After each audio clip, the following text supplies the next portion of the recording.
નમસ્કાર વિદ્યાર્થી મિત્રો, સીસી પ્રિલિમ, જીસીઆરટી ધોરણ 11 ઇતિહાસ અને આજે આપણે જે પ્રકરણ જોવા જઈ રહ્યા છે પ્રકરણ નંબર 5 જૈન ધર્મ અને બૌદ્ધ ધર્મ.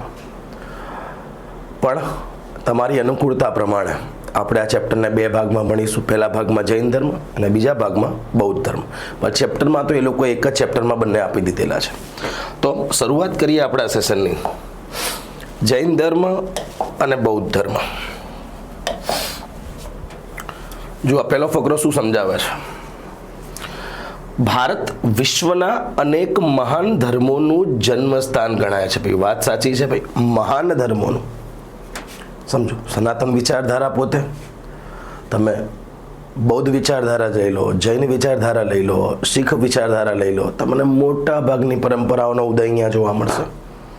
સમજો. એના ઘણા બધા કારણો છે, એ પછી જોઈશું. ભારતીય સંસ્કૃતિનું સ્વરૂપ આવા અનેક ધર્મો વડે રચાયેલું છે, બરાબર છે, જેના પરિણામ સ્વરૂપે ભારતીય સંસ્કૃતિ અને ધર્મ એકબીજાના પર્યાય બની ગયા છે. આદિકાળથી ભારતમાં, જો અહીંયા લખ્યું છે, આદિકાળથી ભારતમાં બ્રાહ્મણ પરંપરામાં સનાતન, એને જ આગળ જઈને નામ મળ્યું બ્રાહ્મણ, એ જ બ્રાહ્મણ ધર્મમાં જન્મ થયો, એટલે કે એ જ આગળ જઈને ઓળખાયું હિન્દુઇઝમ. સમજો, કન્સેપ્ટ વિચારધારા એક છે, પણ સમય સમયે એના નામ બદલાયા છે. હિન્દુ ધર્મ અને તેની શાખાઓનો, તેની શાખાઓ એટલે સમજો જૈનિઝમ, બૌદ્ધિઝમ, શીખિઝમ, આ બધા સમજો એક પ્રકારની ડાળો છે ઝાડની, અને વૃક્ષનું થડિયું કોણ છે? તો કે બ્રાહ્મણ ધર્મ, હિન્દુ ધર્મ. અને અહીંથી ધીરે ધીરે નવી શાખાઓનો ઉદય થયો છે. શાખાઓનો તથા શ્રમણ પરંપરામાં. હવે આ શ્રમણ શું છે? શ્રમણ, આ શબ્દ આવ્યો છે શ્રમ પરથી, મહેનત કરવાની. ભાઈ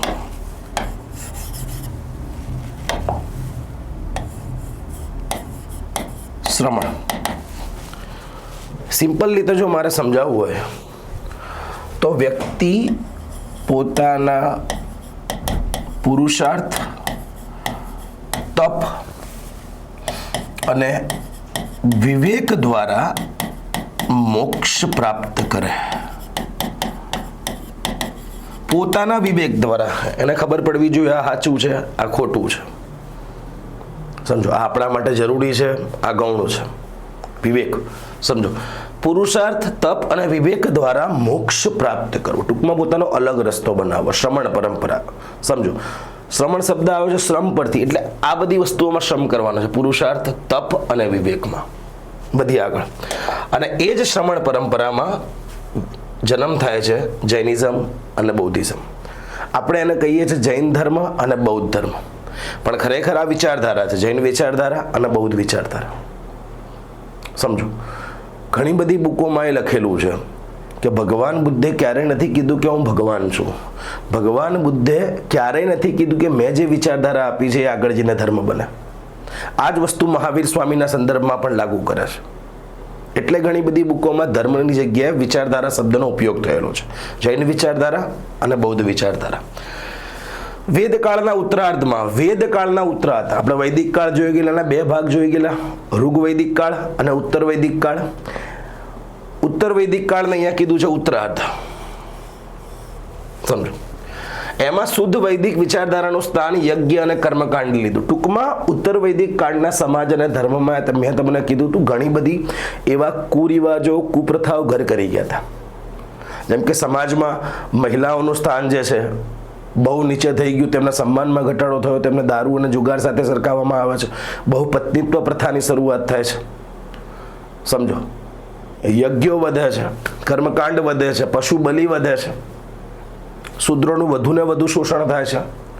સમજો, વૈશ્ય કર આપતા હોવા છતાંય તેમને કોઈ ધાર્મિક કાર્યોમાં બેસવાની ન તો એને કરવાની પરવાનગી આપવામાં આવે છે. એટલે આ બધી તકલીફો ઊભી થઈ ગઈ ઉત્તર વૈદિક કાળમાં. સમજો, તો એ તકલીફોનું કંઈક તો સમાધાન હોય ને ભાઈ. તો યાદ રાખજો, ઉત્તર વૈદિક કાળના સમાજ અને ધર્મમાં, એટલે કે ઈસવીસન પૂર્વે 6ઠ્ઠી સદીના સમાજ અને ધર્મમાં સુધારા કરવા માટે બે નવી વિચારધારાઓનો જન્મ થયો.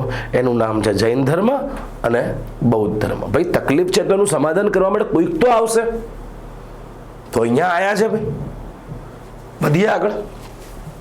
જો સુધારા કરવાના ભાગરૂપે જૈન અને બૌદ્ધ પરંપરાની શરૂઆત થઈ. એમાં આપણે આજે જોવાનું છે જૈન ધર્મ. એ ઘણા બધા કારણો છે ભાઈ. આખા ભારતમાં આમ જોવા જાય ટોટલ 68 વિચારધારાઓનો જન્મ થયો હતો. એ 68માંથી સમાજે 2 સ્વીકારી, જૈન અને બૌદ્ધ. પણ એ પછીના કારણો છે. તમારે ખાલી એટલું જ યાદ રાખવાનું છે કે ઈસવીસન પૂર્વે 6ઠી સદીના સમાજમાં, એટલે કે ઉત્તર વૈદિક કાળના સમાજ અને ધર્મમાં જે તકલીફો હતી એ તકલીફોને દૂર કરવા માટે 2 વિચારધારા બહાર આવે છે, જૈનિઝમ અને બૌદ્ધિઝમ. એમાં આજે આપણે જોવાનું છે જૈન ધર્મ. સમજો, જૈન, આ જૈન શબ્દ આવ્યો છે જીન પરથી. ક્યાંથી આવ્યો છે ભાઈ? જીન પરથી. યાદ રાખજો. આપણે આગળ સમજીશું ભાઈ જીન કોને કહેવાય છે. આગળ વધીએ.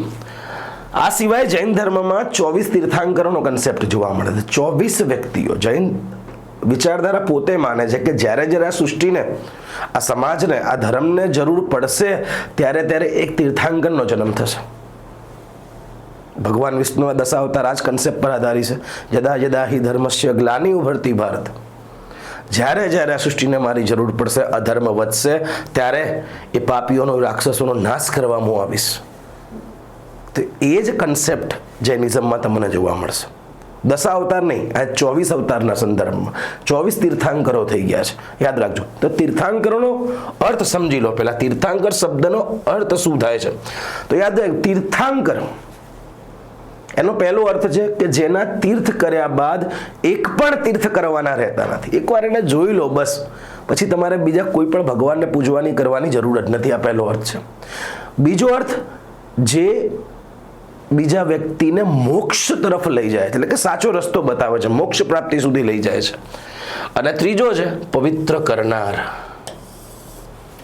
સમજો, જો અહીંયા લખ્યું છે, જૈન ધર્મમાં જેમણે પોતાની અલૌકિક અદ્ભુત શક્તિથી તેમજ શાસ્ત્ર અને ઉત્તમ ચારિત્ર દ્વારા સંસાર રૂપી નદી પાર કરી શકાય તેવો ઘાટ બાંધ્યો તે મહામાનવ મહાન વિભૂતિ તીર્થાંકર ગણાય છે.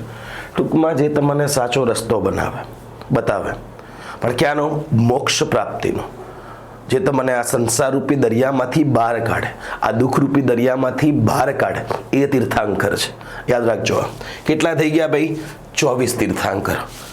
જીસીઆરટીમાં એ લોકોએ, તમે જુઓ, 24 એ લોકોએ નામ સાથે એમના લાંછન પણ આપ્યા છે.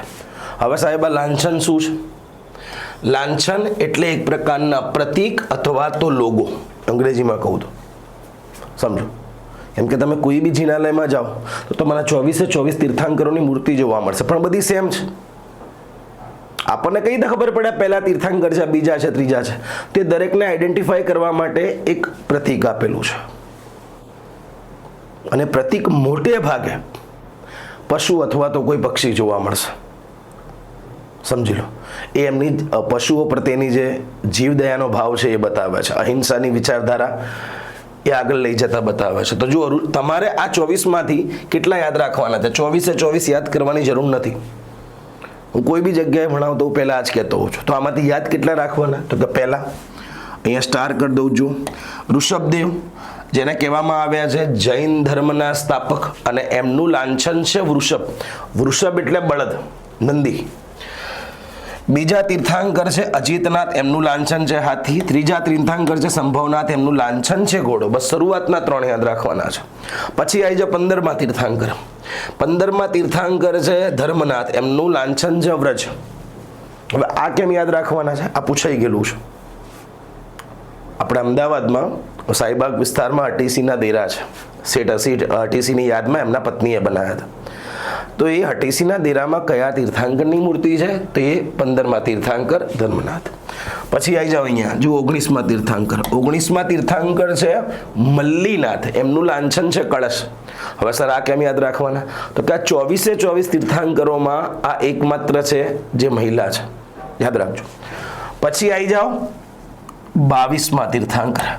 22મા તીર્થાંકર અરિષ્ટનેમી અથવા તો નેમિનાથ, અને એમનું લાંછન છે શક.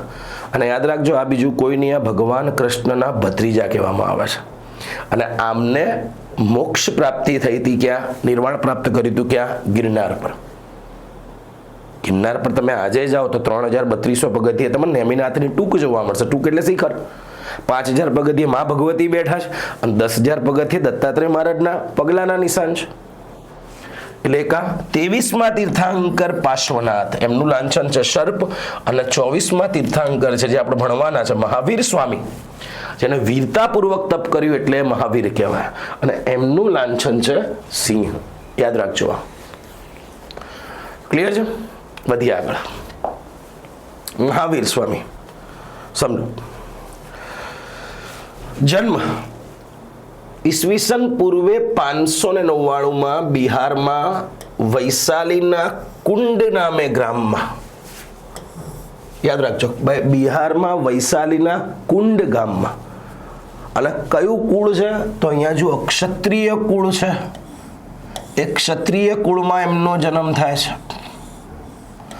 પણ કયું ક્ષત્રિય કુળ યાદ રાખજો તો અહીંયા છે જ્ઞાતૃક. જ્ઞાતૃક નામે ક્ષત્રિય કુળ. અને ગૌતમ બુદ્ધ હશે એ શાક્ય નામે ક્ષત્રિય કુળ. 24 તીર્થાંકર લઈ લો કે ગૌતમ બુદ્ધ લઈ લો, આ બધા ક્ષત્રિય કુળના છે. યાદ રાખજો. એટલે કે બ્રાહ્મણ ધર્મનો સૌથી વધારે વિરોધ ક્ષત્રિયોએ કર્યો છે. સમજો. એટલે જ્ઞાતૃક નામે ક્ષત્રિય કુળ, આ એમનું જન્મ સ્થળ છે. એમનું મૂળ નામ જુઓ વર્ધમાન છે. એમના પિતા ક્ષત્રિય જાતિના નેતા હતા. તેમના માતાનું નામ જુઓ ત્રિશાલા દેવી. હવે ત્રિશાલા દેવી કોણ છે જુઓ તો કે વૈશાલી નગરીના રાજકુમારી. વૈશાલી આપણે આગળ મહાજન પદોમાં જોઈશું. વજ્જી સંઘ છે એ વજ્જી સંઘનું મુખ્ય મથક વૈશાલી છે. પશુ પક્ષીઓના નામ પર તે સમયે નગરોના નામ પડ્યા હોવાનું માનવામાં આવે છે. અને યાદ રાખજો ભારતમાં ઈસવીસન પૂર્વે 6ઠી સદીમાં 3 વસ્તુઓ જોડે જોડે થાય છે. એક તો જૈન વિચારધારાનો ઉદ્ભવ, બૌદ્ધ વિચારધારાનો ઉદ્ભવ અને મહાજન પદોનો ઉદ્ભવ. આ 3 વિચારધારા, આ 3 જે છે એ જોડે જોડે ચાલે છે, પેરેલલ ચાલે છે. પણ આપણે સમજવા માટે એને અલગ અલગ કરીને સમજી રહ્યા છે. તો વૈશાલી નગરીના રાજકુમારી હતા. યોગ્ય ઉંમરે તેમણે યશોદા નામની રાજકુમારી સાથે લગ્ન કર્યા અને તેમને દીકરી હતી પ્રિયદર્શના. બહુ નાની ઉંમરે લગ્ન કર્યા હોવાનું માનવામાં આવે છે. સમજો. હવે એમને ઘર કઈ ઉંમરે છોડ્યું જો 30 વર્ષની ઉંમરે. તેમણે પોતાના ભાઈ નંદીવર્ધનની રજા લઈને સંસાર ત્યાગ કર્યો. 30 વર્ષની ઉંમરે એ ઘર છોડે છે. આ એવું ઉંમર છે કે જ્યાં વ્યક્તિ પોતાના કેરિયરની શોધમાં આવ્યો છે અથવા તો કેરિયર બનાવવા તરફ આગળ વધી રહ્યો છે. આ સિમિલારિટી સમજાવું છું એમના જીવન અને આપણા જીવનમાં. સમજો. ઘર છોડ્યું. એક જ સેકન્ડ. 12 વર્ષ સુધી એમને કઠોર તપ કર્યો. એટલે આંકડા યાદ રાખજો. અને 13મા વર્ષે એટલે કે 12 વર્ષ પછી 13મા વર્ષે કઈ નદીના કાંઠે અને કયા વૃક્ષ નીચે એમને જ્ઞાનની પ્રાપ્તિ થઈ તો યાદ રાખજો રુજુપાલિકા નદીના કિનારે એમને કૈવલ્ય જ્ઞાન પ્રાપ્ત થયું. કૈવલ્ય એટલે સંપૂર્ણ જ્ઞાન. યાદ રાખજો. જેની પાસે સંપૂર્ણ જ્ઞાન છે એને કૈવલ્ય જ્ઞાન કહેવામાં આવે છે. જે બૌદ્ધિઝમમાં એને બોધિ જ્ઞાન કહેવામાં આવે છે. હિન્દુઇઝમમાં એને બ્રહ્મ જ્ઞાન કહેવામાં આવે છે. સમજો. સંપૂર્ણ જ્ઞાનના 3 ધર્મમાં અલગ અલગ અર્થ છે. તો રુજુપાલિકા નદીના કિનારે કૈવલ્ય જ્ઞાન પ્રાપ્ત થયું. અને યાદ રાખજો અહીંયા વૃક્ષ કયું છે ભલે નથી લખ્યું પણ અહીંયા હું લખી નાખું છું શાલના વૃક્ષની છે. રુજુપાલિકા નદીના કિનારે શાલના વૃક્ષ નીચે એમને કૈવલ્ય જ્ઞાન પ્રાપ્ત થયું. અને જ્ઞાન પ્રાપ્ત થયા બાદ તેઓ સુખ દુઃખના બંધનોમાંથી મુક્ત થયા એટલે નિગ્રંથ કહેવાય. નિગ્રંથ એટલે કોઈ બંધનોમાં બંધાયેલા જ નથી, કોઈ ગ્રંથિઓમાં બંધાયેલા જ નથી, એ નિગ્રંથ કહેવાય. યાદ રાખજો. તેમણે તપ દરમિયાન દેહ દમન દ્વારા ઇન્દ્રિયો પર વિજય મેળવ્યો. એટલે ઇન્દ્રિયોને જીતનાર શું કહેવાયા? જીન. અને આ જ જીન પરથી શબ્દ આવ્યો જૈન. એટલે એમના અનુયાયીઓ કહેવાયા જૈન. ઇન્દ્રિયો પર વિજય મેળવ્યો છે. કર્મેન્દ્રિય, જ્ઞાનેન્દ્રિય. આજના કળિયુગના સમયમાં આપણે જે સમયમાં જીવી રહ્યા છે આપણી સામે અમુક એવી બધી વસ્તુઓ આપણે થતી જોવા મળે છે ને, ખાસ કરીને સોશિયલ મીડિયામાં. એટલે આજના સમયમાં ઇન્દ્રિયો પર કંટ્રોલ મેળવવો બહુ અઘરો છે ભાઈ. અને જે જીતે છે આ ઇન્દ્રિયો પર કંટ્રોલ મેળવે છે એ દુનિયા જીતે છે. અને હું તો કહું છું, ચલો બધી ઇન્દ્રિયો જવા દો, તમે એક વસ્તુ પર ખાલી કંટ્રોલ મેળવી લો, મન પર. જેણે મન જીત્યું ને એને દુનિયા જીતી. અને મન જીતવા માટે તમારે ધ્યાન, તપ, યોગ, ભક્તિ જેવા રસ્તા અપનાવવા પડે. અહીંયા બી તમે જુઓ, રાજાનો દીકરો છે, ઘર છોડે છે. હવે એને શું તકલીફ હશે? રાજાનો દીકરો છે ભાઈ, એના બાપા એને બધી લક્ઝુરિયસ સુખ સુવિધાઓ આપી હશે, પણ તેમ છતાં એ ઘર છોડે છે. એનો અર્થ શું થયો? કે સાચું સુખ આ ભૌતિક સુખ સુવિધાઓમાં નથી, મોબાઈલમાં નથી, સારી ગાડીમાં નથી, સારા કપડામાં નથી. જો હોત તો આ ઘર ના છોડત વર્તમાન. જો હોત તો ક્યારે સિદ્ધાર્થ પણ ઘર ના છોડત. અને જો આ જ બધી વસ્તુઓમાં સુખ હોત ને, તો તમે જુઓ, વિરાટ કોહલીનું ઉદાહરણ હું આપું છું. વિરાટ કોહલી સમજો કેટલા પૈસા છે એની જોડે, કેટલી બ્રાન્ડની એડવર્ટાઇઝમેન્ટ એની જોડે પડી છે, એના પોતાના જીમને કેટલી બધી ચેન ચાલે છે એની. સમજો, એના કપડાથી કોઈ જગ્યાએ તકલીફ પડે છે ભાઈ, જે જોતું એ મળી રહે છે, પણ તેમ છતાંય એ ભક્તિ તરફ ગયો, પ્રેમાનંદ મહારાજ તરફ ગયો. કેમ? કેમ કે આ બધી ભૌતિક સુખ સુવિધાઓ છે ને, એ બધી ક્ષણિક છે.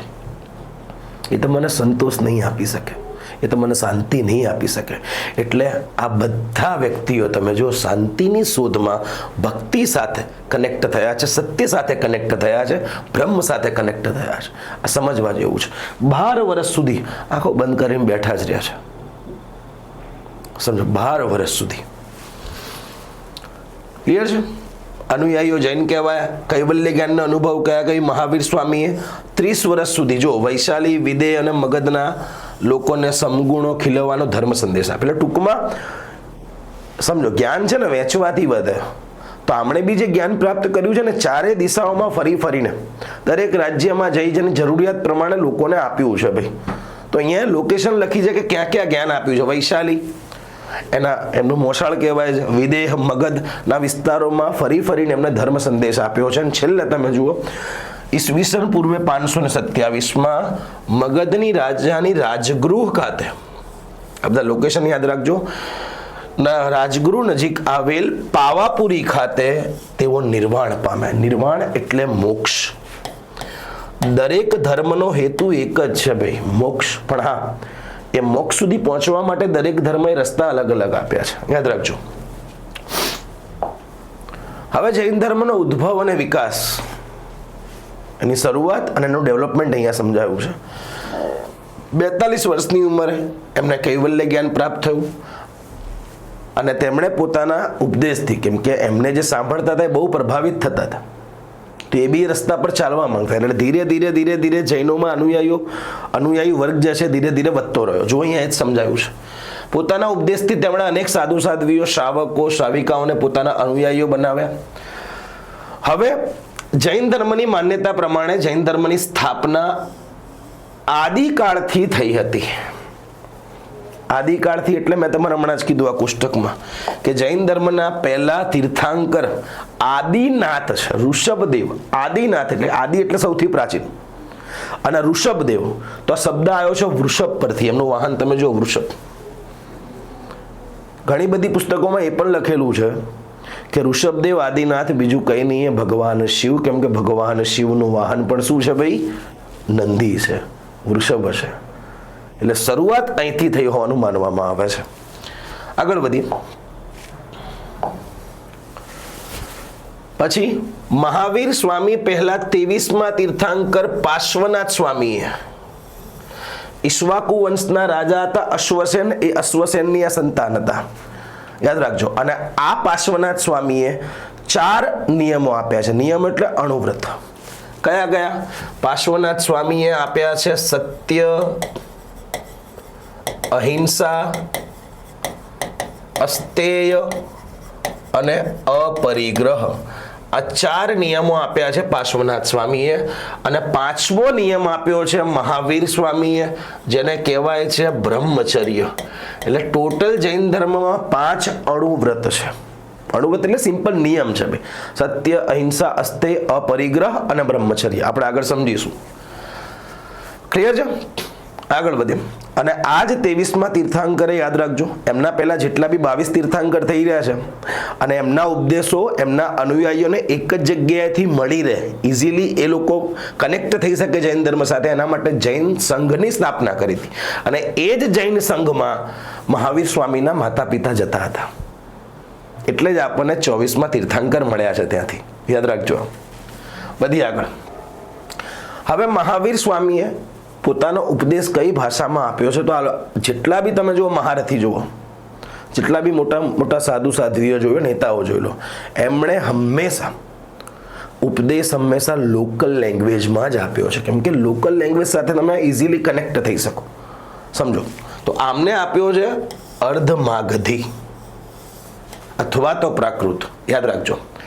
હવે શું સમજાયું છે? મહાવીર સ્વામીના નિર્વાણ પછી લગભગ 200 વર્ષ બાદ જૈન પરંપરાના અનુયાયીઓ દ્વારા જૈન ધર્મનો ફેલાવો ઝડપી બન્યો. હવે જે સમજાવવા માંગે છે અહીંયા, પ્રાચીન સમયમાં એક આ ફેક્ટ યાદ રાખજો, જૈન ધર્મ કલિંગ દેશમાં પ્રસર્યો હતો તેવું જણાય છે. અને ચીની યાત્રાળુ યુએન સાંગે કલિંગ દેશને જૈન ધર્મનું ઉદ્ભવ સ્થાન કહ્યું છે. તમને પૂછી લે કે નીચેનામાંથી કયા ચીની યાત્રાળુએ કલિંગને જૈન ધર્મનું ઉદ્ભવ સ્થાન કહ્યું છે? તો એ ચીની યાત્રાળુ યુએન સાંગ.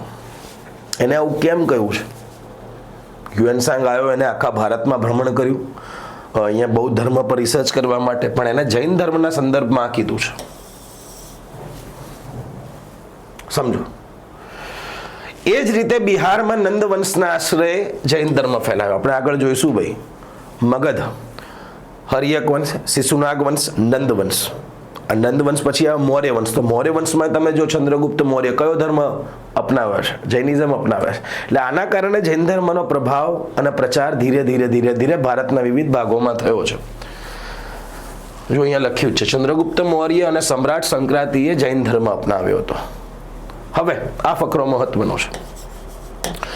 ચંદ્રગુપ્તના શાસનકાળના અંત ભાગમાં મગધમાં દુષ્કાળ પડતા ચંદ્રગુપ્ત મૌર્ય 323માં એ ગાદી પર આવે છે ધનાનંદને મારીને, અને એના છેલ્લા કાર્યકાળના અંતિમ વર્ષોની વાત કરી છે. શું લખ્યું છે? મગધમાં દુકાળ પડે છે એટલે ગણધર ભદ્રબાહુ તેમના અનુયાયીઓ સાથે દક્ષિણમાં ગયા. મગધમાં રહેલા અનુયાયીઓએ સ્થૂલીભદ્રની નેતાગીરી નીચે મહાવીર સ્વામીના ઉપદેશને વ્યવસ્થિત રીતે કરવા, જૈન ગ્રંથોની પુનઃરચના કરવા પાટલીપુત્રમાં પ્રથમ જૈન સભા બોલાવી. બહુ ઇન્ટરેસ્ટિંગ છે. તમારે બે મહાનુભાવોના નામ યાદ રાખવાના છે કે જ્યારે ચંદ્રગુપ્ત મૌર્યના છેલ્લા સમયમાં કાર્યકાળમાં ઉત્તર ભારતમાં દુકાળ પડે છે. તો દુકાળ પડતા જ ભદ્રબાહુ અને તેમના અનુયાયીઓ એ જૈન ધર્મનો પ્રચાર કરવા માટે દક્ષિણ ભારતમાં આવતા રહેશે. અને દક્ષિણ ભારતમાં પણ ક્યાં? તે જગ્યા કર્ણાટકમાં આવેલી છે જેનું નામ છે શ્રવણ બેલગોડા. ભગવાન બાહુબલીની ત્યાં મૂર્તિ છે, નેકેડ અવસ્થામાં છે. સમજો.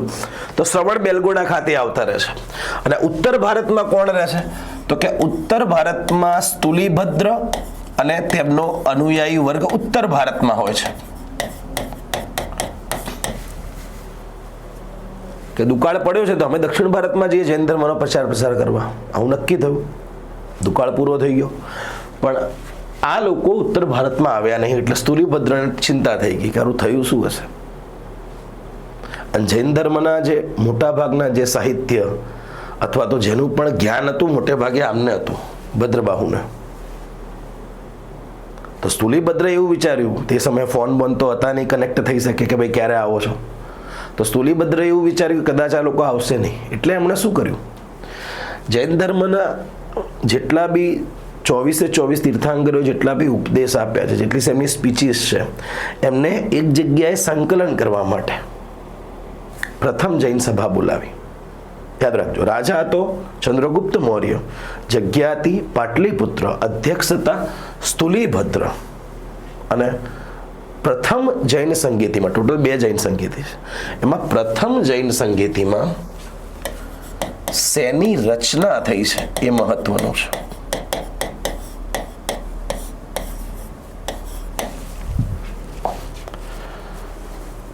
જો પાટલીપુત્રમાં પ્રથમ જૈન સભા બોલાવી. જો છે અને જેવી સંગીતિ ચાલતી હતી એવું જ કહેવામાં આવે છે કે ભદ્રબાહુ અને એમનો અનુયાયી વર્ગ એ ઉત્તર ભારતમાં પાછો ફર્યો અને આઈને જોવે છે કે સ્થૂલીભદ્ર અને એમના અનુયાયી વર્ગે તો શ્વેત વસ્ત્રો ધારણ કર્યા છે, સફેદ વસ્ત્રો ધારણ કર્યા છે, અને એમનો ભદ્રબાહુ ને એમનો અનુયાયી વર્ગ કયા નેકેડ અવસ્થામાં હતો, નગ્ન અવસ્થામાં હતો.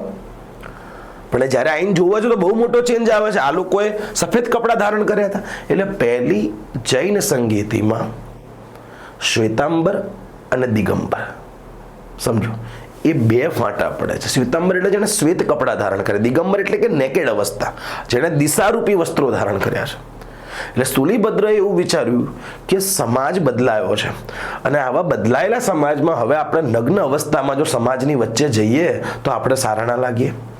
એટલે હવે આપણે જરૂરિયાત પૂરતું શરીરને ઢાંકવું જ પડશે અને એના કારણે એમને સફેદ કપડું ધારણ કર્યું, એટલે કહેવાય શ્વેતાંબર. અને મારું એવું માનવું છે, સમય સાથે એ સમાજ હોય, વ્યક્તિ હોય કે ધર્મ હોય, એને સમય સાથે બદલાવવું જ પડે. જો કોઈ વ્યક્તિ, જો કોઈ સમાજ, જો કોઈ ધર્મ એ સમય સાથે ના બદલાય ને તો એમાં ક્યાંક ને ક્યાંક કટ્ટરતા આવે, એમાં ક્યાંક ને ક્યાંક રૂઢિવાદિતા આવે અને એના લીધે છેલ્લે ભોગ બને સમાજનો નીચલો વર્ગ. નીચલો વર્ગ એટલે અહીંયા પર્ટિક્યુલર કોઈ જાતિ નથી. નીચલો વર્ગ એટલે કે જેનું વારે ઘડીએ શોષણ થાય છે, જે દબાયેલો વર્ગ છે, જેને કચડવામાં આવે છે. એટલે સમય સાથે દરેક વસ્તુમાં પરિવર્તન થવું જરૂરી છે. પરિવર્તન એ સંસારનો નિયમ છે. તો આ પરિવર્તન લાયા. આમને કીધું ના, ભદ્રબાહુએ કીધું ના, અમે જે 24 તીર્થાંકરોએ કહી રાખ્યું હતું નગ્ન અવસ્થામાં અમે એમાં જ રહીશું. એટલે એમને ટૂંકમાં મૂળ વિચારધારા પકડી રાખી અને આ લોકો જૈન ધર્મમાં સમય સાથે પરિવર્તન લાવવા માટે રાજી થયા. અને એમાંનું પહેલું પરિવર્તન છે શ્વેત વસ્ત્રો. એટલે અહીંયા ફાટા પડે છે શ્વેતાંબર અને દિગંબર. ક્લિયર છે ભાઈ? વધીએ આગળ. જો અહીંયા લખ્યું જ છે ભાઈ, બે ફાટા પડ્યા છે. શું લખ્યું છે? શ્વેતાંબર એટલે શ્વેત વસ્ત્રો ધારણ કર્યા અને જેઓ મૂર્તિ પૂજાના હિમાયતી. એટલે શ્વેતાંબર મત એવું કહે છે કે અમે મૂર્તિ પૂજામાં માનીશું. દિગંબર મતે ના પાડી કે અમે મૂર્તિ પૂજામાં નહીં માનીએ. શ્વેતાંબર મત સમજો, એ એવું કહે છે કે મહિલાઓને મોક્ષ પ્રાપ્તિનો અધિકાર છે, જ્યારે દિગંબર એવું કહે છે મહિલાઓને મોક્ષ પ્રાપ્તિનો અધિકાર નથી. તો આ મૂળ સૈદ્ધાંતિક વિચારધારાઓ છે જે અલગ અલગ કરી રહી છે એમને. સમજો આગળ. જો આ દિગંબર સમજાયું છે અમને, દિશારૂપી વસ્ત્રો ધારણ કરનાર. ક્લિયર છે? આગળ વધીએ. એક આ મહત્વનું ફેક્ટ, ઓરિસ્સામાં આવેલ કટક પાસે ઉદયગીરીની ગુફામાં રાજા ખારવેલના ઈસવીસન પૂર્વે 2જી સદીના હાથી ગુફાના શિલાલેખ મળી આવ્યા છે. ઉદયગીરીની ખંડગીરીની ગુફા, ઓડિશા, કલિંગ. ચેદી વંશનો રાજા હતો રાજા ખારવેલ, અને એ રાજા ખારવેલનો ઉદયગીરીની ગુફામાંથી હાથી ગુફા અભિલેખ મળી આવ્યો છે.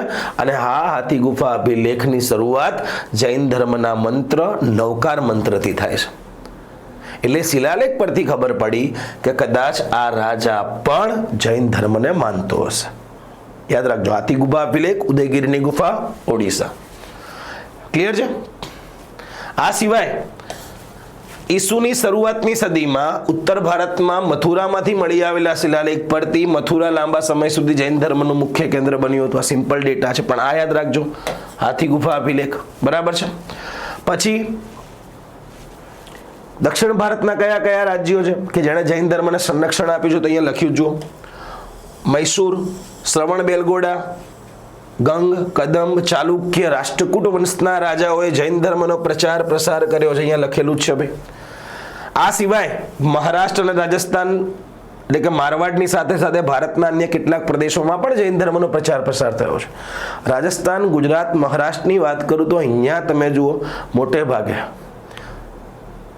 કુમારપાળ તમે જોઈ લો, એ ક્યાંક ને ક્યાંક એ જૈન ધર્મનો અનુયાયી હતો. સિદ્ધરાજ જયસિંહ તમે જોઈ લો, ક્યાંક ને ક્યાંક જૈન ધર્મથી નજીક હતો. હેમચંદ્રાચાર્ય તમે જોઈ લો. તો આમની સત્તાઓ રાજસ્થાન, ગુજરાત અને મહારાષ્ટ્રના અમુક વિસ્તારોમાં હતી. એટલે ઓબ્વિયસ છે રાજા જે ધર્મ પાળતો હોય એ ધર્મ ત્યાં લાગુ થાય. આ બધા રાજાઓના તમારે નામ યાદ રાખવાના છે, કયા કયા રાજાઓએ જૈન ધર્મને સંરક્ષણ આપ્યું છે. હવે જૈન ધર્મના મુખ્ય સિદ્ધાંતોની વાત કરી છે ભાઈ, કે મુખ્ય સિદ્ધાંતો કયા છે. સોરી, કોઈ બી ધર્મનું મેં કીધું છે અંતિમ ઉદ્દેશ શું છે? મોક્ષ પ્રાપ્તિ. તો જૈન ધર્મમાં મોક્ષ પ્રાપ્તિ માટે કયો રસ્તો આપવામાં આવ્યો છે? તો એ રસ્તાને કહેવાય છે ત્રિરત્ન. શું કહેવાય છે? ત્રિરત્ન. સમ્યક જ્ઞાન, સમ્યક દર્શન અને સમ્યક ચરિત્ર જેવા 3 રત્નો પ્રસિદ્ધ છે. ક્લિયર છે? જો તમે આ 3 રત્નોનું પાલન કરો અને સાથે સાથે આ 5 સમિતિ, 3 ગુપ્તિઓ, 4 ભાવનાનું પાલન કરો તો તમારી આ બધી વસ્તુઓથી તમારું જે આચરણ છે એ આચરણના કર્મોમાંથી તમને મુક્તિ મળે છે. અને જો કર્મોમાંથી મુક્તિ મળે તો તમને મળશે મોક્ષ. સંવર અને નિર્જરા આ પ્રકારનો કન્સેપ્ટ આવે છે. પણ યાદ રાખજો, આ ત્રિરત્નના માધ્યમથી જૈન ધર્મમાં મોક્ષ પ્રાપ્તિ કરવાની છે. હવે આ જે પેરા છે, કોષ્ટક છે, 5 વ્રત. વ્રત એટલે નિયમ. સત્ય, અહિંસા, અસ્તેય, બ્રહ્મચર્ય, અપરિગ્રહ. સત્ય તમને ખ્યાલ જ છે, કળિયુગમાં બહુ અઘરું છે ભાઈ. અહિંસા એટલે કે મન, વચન, કર્મથી પણ કોઈને નુકસાન ના કરવું, અને અહિંસા કહેવાય. સમજો, તમે કોઈનું ખોટું વિચારો ને તો એ પણ એક પ્રકારની વૈચારિક હિંસા છે. અને તમે જેવું વિચારશો એવું બોલશો તો વચનથી પણ તમારી હિંસા કરી, અને જેવું બોલશો જેવું વિચારશો એવા તમારા કર્મ હશે. એટલે જ જૈનિઝમ એવું કહે છે કે વિચારવાનું નહીં, કોઈના પ્રત્યે ખોટો વિચાર જ નહીં રાખજો. વિચારશો નહીં તો વચન સારું રહેશે, જીભ સારી રહેશે, અને જો આ બંને સારું રહે તમારું આચરણ સારું રહેશે તો આપોઆપ અહિંસા આવશે. ગાંધીજી આનાથી એક સ્ટેપ આગળ ગયા છે કે દરેક વ્યક્તિમાં ઈશ્વર જુઓ. તો દરેક વ્યક્તિમાં ઈશ્વર જોશો તો હિંસાનો ભાવ આવશે જ નહીં, કેમ કે ઈશ્વર પ્રત્યે કોઈ હિંસા ના રાખીએ કે કોઈ ઈર્ષા ના રાખીએ કે. સમજો, સત્ય, અહિંસા, અસ્તેય. અસ્તેય એટલે યાદ રાખજો ચોરી ન કરવી. બ્રહ્મચર્ય તમને ખ્યાલ જ છે, ઇન્દ્રિયો પર સંયમ. અપરિગ્રહ. અપરિગ્રહ એટલે યાદ રાખજો જેટલી તમારી જરૂરિયાત છે એટલું જ તમારે તમારી પાસે રાખવું, જરૂરિયાત કરતાં વધારે ભેગું ન કરવું. તમારે દિવસની જરૂરિયાત છે 100 રૂપિયા, તો તમારી પાસે 100 રૂપિયા જ હોવા જોઈએ. એને કહેવાય અપરિગ્રહ. યાદ રાખજો, અહીંથી જ ગાંધીજીએ આપ્યો છે ટ્રસ્ટશીપનો સિદ્ધાંત. આપણે આગળ વાત કરીશું. પછી આ 5 સમિતિ. સમિતિ જુઓ આ રહી, મેં લખેલી જ છે. ટાઈમ આપણો બચે એના માટે મેં એક્સ્ટ્રા અલગથી લખી રાખેલું છે. જો શું છે ભાઈ, સમિતિ એટલે એક પ્રકારના નિયમો. તો પહેલી છે એરિયા સમિતિ. નિયમો તો કયા નિયમો છે? એરિયા. એરિયા શું છે? ચાલતી વખતે જમીન પરના નાના જીવો પ્રત્યે કાળજી. એટલે તમે જુઓ, કોઈ બી જૈન સાધુ હશે એ જ્યારે ચાલતો હોય ને ત્યારે પગમાં ચપ્પલ નહીં પહેરતો હોય, કે તમે ચાલો ત્યારે ઘણા બધા જીવો મરી જાય, તો એ બી શું છે? એક પ્રકારની હિંસા છે. તો એનાથી બચવાનું છે. પછી છે ભાષા. ભાષા એટલે કે શબ્દોમાં મર્યાદા, સંયમ જાળવવાનો છે ભાઈ. ત્રીજું છે એષણા, એટલે કે નિર્દોષ અને શુદ્ધ આહાર પાણી ગ્રહણ કરવા. બહુ મહત્વનું છે ભાઈ, નિર્દોષ અને શુદ્ધ. એટલે તમે જૈનોમાં જુઓ એ લોકો કંદમૂળ નહીં ખાતા.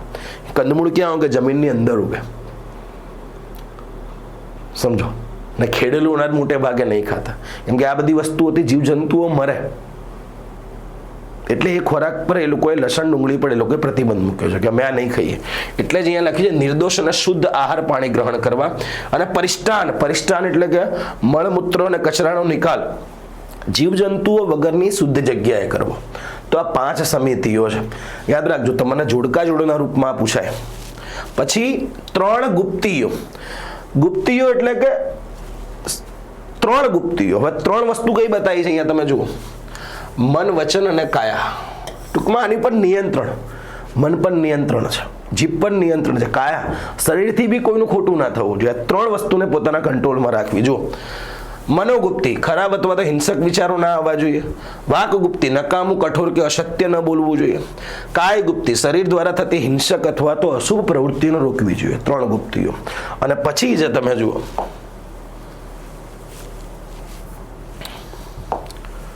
ચાર ભાવના. ભાઈ દરેક પ્રત્યે મિત્રતાની ભાવના રાખવી. પછી છે પ્રમોદ. તો આપણાથી જે વિદ્વાનો છે, આપણાથી મોટા ઇન્ટેલેક્ચ્યુઅલ છે, તો સમજો એમના ગુણો જોઈને આનંદિત થવું, ઈર્ષ્યા નહીં કરવાની. કરુણા, દરેક જીવ પ્રત્યે કરુણાનો ભાવ. મધ્યસ્થ, આ બહુ મહત્વનું છે.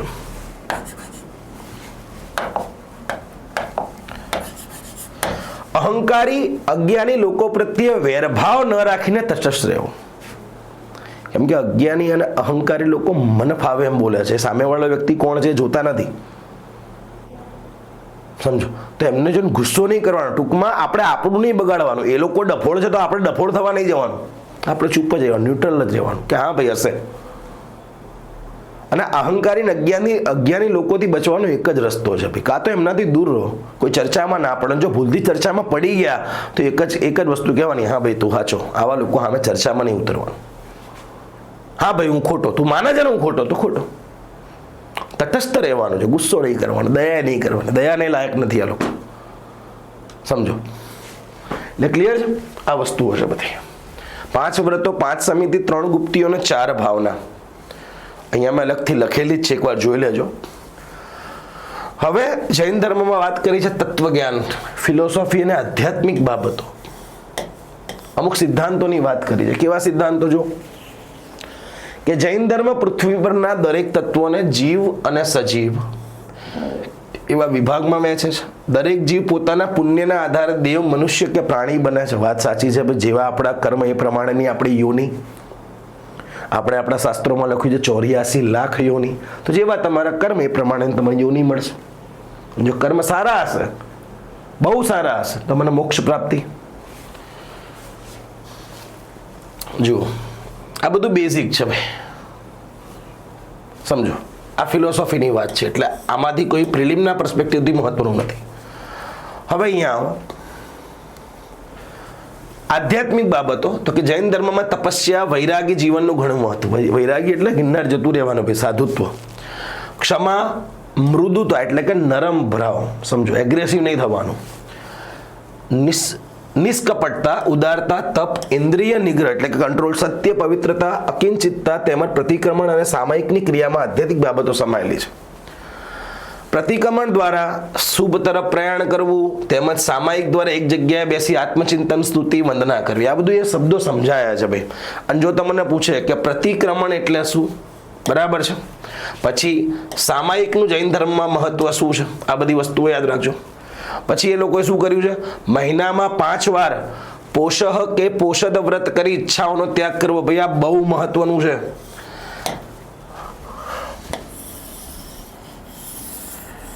કેમ કે જે બી છે એ મૂળ ઈચ્છાઓ જ છે. જેવી તમારી ઈચ્છા થશે એ પ્રમાણે એના કર્મ થશે. એને પામવા માટેની લાલચ વધશે. એ લાલચમાં તમે સાચું ખોટું જોશો નહીં, તમારા કર્મ પણ ક્યાંક ને ક્યાંક ખોટા થશે. કર્મના ચક્રમાં બંધાશો એટલે તમને મોક્ષ નહીં મળે. તો આ લાઈન બહુ મહત્વની છે. મહિનામાં 5 વાર પોષહ અથવા તો પોષદ વ્રત કરીને ઈચ્છાઓનો ત્યાગ કરો. અહીંથી વિધાન અથવા તો ક્વેશ્ચન બની શકે. આ સિવાય એ લોકો લખ્યું છે નક્કી કરેલા દિવસોએ કે જૈન ધર્મના જે પવિત્ર તીર્થો છે તમારે ત્યાં ફરવાનું. જો શેત્રુંજય, ગિરનાર, ચંપા, પાવાપુરી, સમેત શિખર. સમેત શિખર છે ને ઝારખંડમાં આવેલું છે. જૈન ધર્મનું સૌથી પવિત્ર તીર્થ હોય ને તો સમેત શિખર. 24માંથી એમના 20 તીર્થાંકરો છે અહીંયા મોક્ષ પ્રાપ્ત કર્યો છે. 20 તીર્થાંકરો, અને બાકીના 4 અલગ અલગ કર્યો છે. જેમ કે હમણાં મેં તમને કીધું અરિષ્ટનેમી ગિરનાર પર મોક્ષ પ્રાપ્ત કર્યો છે. મહાવીર સ્વામી તો પાવાપુરીએ મોક્ષ પ્રાપ્ત કર્યા છે. બાકીના 20 તીર્થાંકરો અહીંયા છે. આ જૈન ધર્મનું બહુ પવિત્ર છે, પવિત્ર સ્થળ છે. ક્લિયર છે? બીજું અહીંયા બધું એ જ સમજાયું છે ભાઈ. પર્યુષણ જેવા તહેવારો મનાવવા, નવકાર મંત્રોનું વારે ઘડીએ ઉચ્ચારણ કરવું, એની વાત કરી છે. પછી જૈન ધર્મ ગ્રંથો અને મૂર્તિઓ. સમજો, મેં હમણાં જ કીધું 2 ફાંટા પડ્યા, દિગંબર અને શ્વેતાંબર. તો શ્વેતાંબર મતના લોકો યાદ રાખજો મૂર્તિ પૂજામાં માને છે. દિગંબર મતના લોકો નથી માનતા, યાદ રાખજો. અને અત્યારે બી તમે જુઓ, જેમ કે શ્વેતાંબર સમય સાથે બદલાયા છે, પરિવર્તનમાં માને છે, એટલે એમની સંખ્યા વધી રહી છે. દિગંબર એટલા બધા નથી. અત્યારે ક્યાં તમે જુઓ દિગંબર સાધુઓ છે કોઈ? ઇવન હિન્દુઇઝમમાં તમે જુઓ કોઈ દિગંબર સાધુઓ છે? એ લોકો ગિરનારમાં અથવા તો કોઈ બી હિમાલયમાં કોઈ ખૂણામાં પડ્યા હોય છે.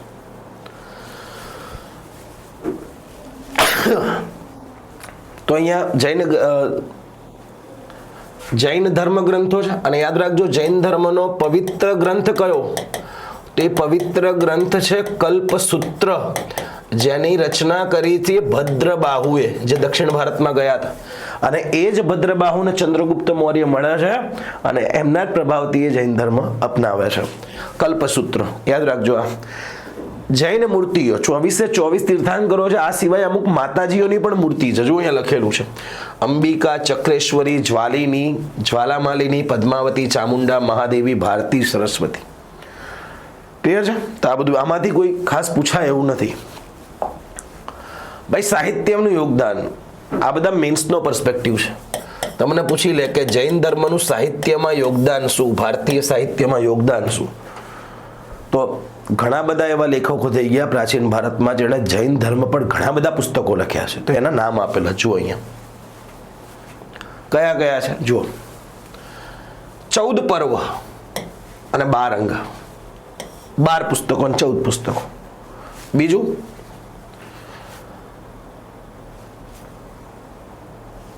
એક આ રહ્યું,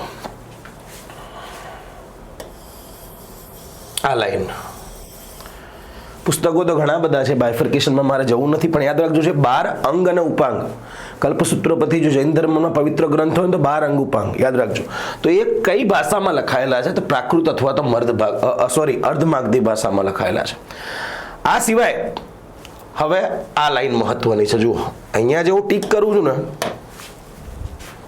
એ ગોખી નાખવાનું છે. કા જો ગુણાઢ્ય રચિત બૃહદ કથા મંજરી, જૈન સુરી જીનસેને રચ્યું છે હરિવંશ પુરાણ, સંઘદાસ ગણીએ રચ્યું છે વાસુદેવ હિંડી. તો આ કયા લેખકે, કયા સાહિત્યકારે કયા ગ્રંથની રચના કરી છે? જોડકા જોડોમાં પૂછાયેલું છે. પછી આ જુઓ કલિકાલ સર્વજ્ઞનું બિરુદ પામેલા ગુજરાતના હેમચંદ્રાચાર્ય. ભાઈ હેમચંદ્રાચાર્ય પોતે જૈન ધર્મના અનુયાયી હતા. કલિકાલ સર્વજ્ઞ એમનું ઉપનામ છે. બીજું તો એમને જે ગ્રંથ લખ્યો છે કઈ ભાષામાં? પ્રાકૃત ભાષામાં સિદ્ધ હેમ શબ્દાનુશાસન. સમજો. આ સિવાય એમને લખ્યો છે દ્રયાશ્રય, બહુ મહત્વનું છે ભાઈ. આ સિવાય વાઘેલા વંશમાં વીર ધવલ વાઘેલાના મંત્રીઓ હતા વસ્તુપાળ, તેજપાળ. તો એમના સંદર્ભમાં તમે જુઓ લખ્યું છે અહીંયા, કેમ કે પોતે લેખક હતા સારા. નામ છે અહીંયા. આ સિવાય કવિ સોમેશ્વર રચિત કીર્તિ કૌમુદી નામનું મહાકાવ્ય ઘણું પ્રસિદ્ધ છે. એટલે આ લાઈનો બહુ મહત્વની છે ભાઈ. ક્લિયર છે ભાઈ? આ સિવાય દક્ષિણ ભારતમાં જાઓ.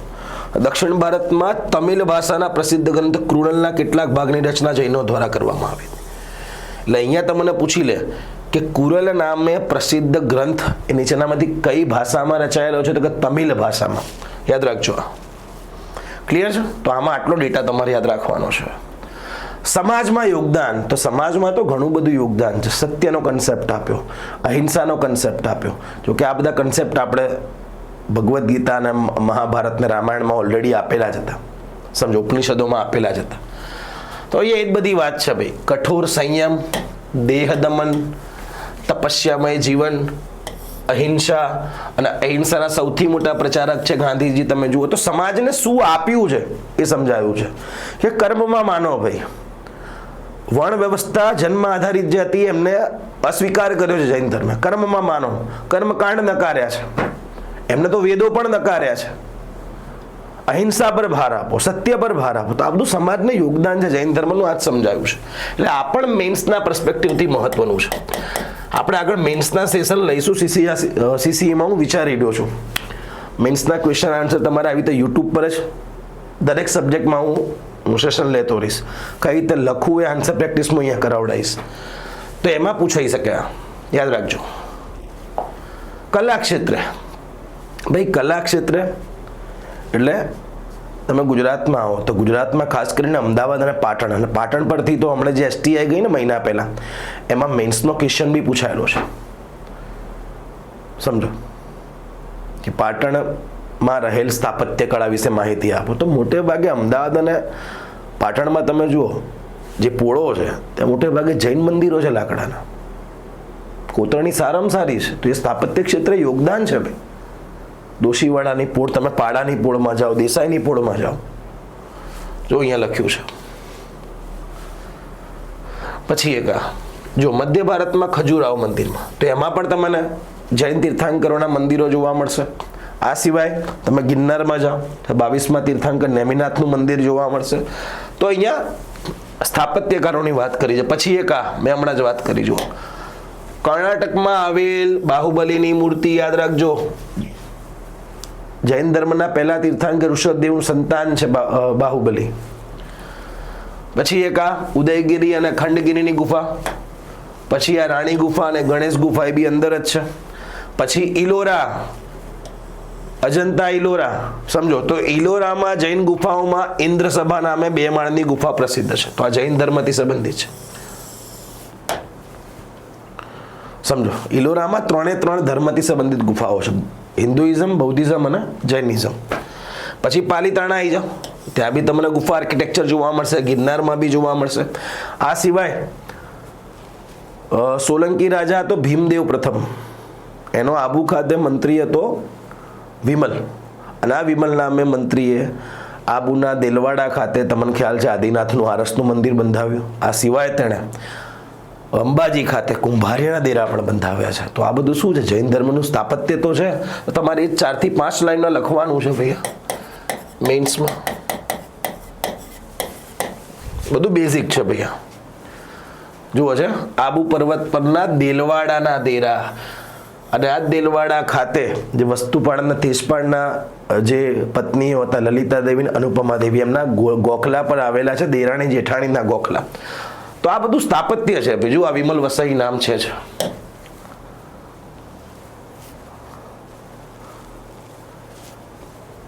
બસ આ 5 થી 6 વસ્તુ આમાં જોવાની છે. ક્લિયર છે? તો આ થઈ ગયો જૈન ધર્મ. તો આજના સેશનમાં આપણે એ સુધી જ રાખીએ છીએ. હવે જ્યારે મળીશું ત્યારે આપણે અહીંથી કન્ટિન્યુ કરીશું બૌદ્ધ ધર્મથી. ક્લિયર છે? તો મળીએ નેક્સ્ટ સેશનમાં. અને ફરીથી કહું છું, તમે બધા મને રિસ્પોન્ડ ખરેખર યુટ્યુબ પર બહુ સારો આપ્યો છે. અને જો તમારે આ લખેલી જે મારા હાથથી લખેલી લાઈનોવાળી જો PDF જોઈતી હોય તો તમે મારી ટેલિગ્રામ ચેનલ જોઈન કરી શકો છો. અને ટૂંક જ સમયમાં એમાં હું દરેક ચેપ્ટર આધારિત ક્વેશ્ચન આન્સર પણ મૂકવાની શરૂઆત કરીશ. ક્લિયર છે? તો મળીએ નેક્સ્ટ સેશનમાં. ત્યાં સુધી આપ સૌને જય હિન્દ, જય ભારત.